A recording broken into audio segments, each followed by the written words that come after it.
Ramai yang nak buat bisnes, tapi takut. Takut rugi, takut gagal, takut kena reject, takut nak jual barang, takut ini, takut itu. Siapa yang macam tu? Easy nak bagi tahu korang, jangan takut. Jangan takut kalau nak berniaga.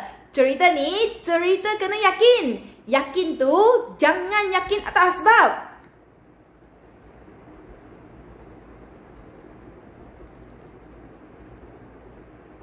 Cerita ni, cerita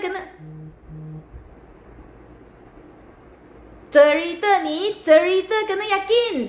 Yakin tu jangan yakin atas asbab, tapi yakin kepada pemilik asbab. Yakin kepada Tuhan. Tuhan pasti nampak usaha kita. Jadi, kalau korang yakin kepada Tuhan, jalan je. Jangan takut.